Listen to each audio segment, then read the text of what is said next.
The people that do not have the steadfast faith, have you seen them? They came out of Egypt hilarious, happy, and joyful.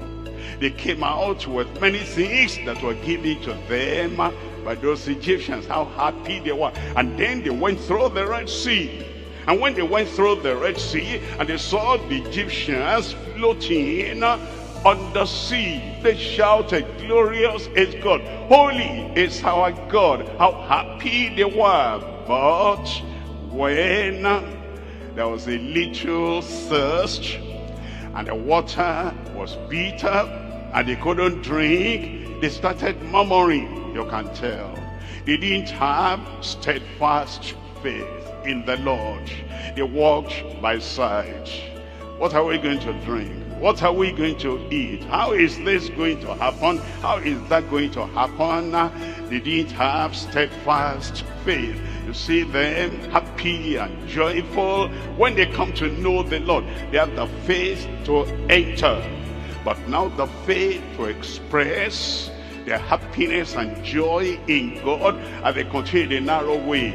There's no husband yet. And then their faith will begin to shake. There's no wife yet.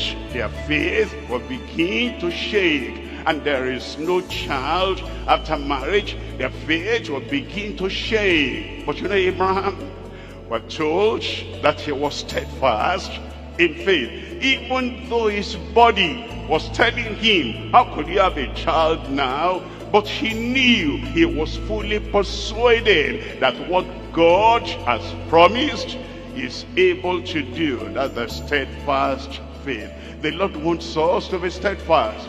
So we're not undulating, we're not vacillating, we're not up and down, down and up. It tells us in Hebrews chapter 3 verse 18. Hebrews chapter 3, we're looking at verse 18. And to whom swear he that they should not enter into his rest. They came out, came into the kingdom, but now during in the way, the faith that makes us to stand and stay in the way, they didn't have that, and so they could not enter into his rest. But to them that believed not, they believed at the beginning, but the faith did not continue. Verse 19, in verse 19, so we'll see that they could not enter in because of unbelief.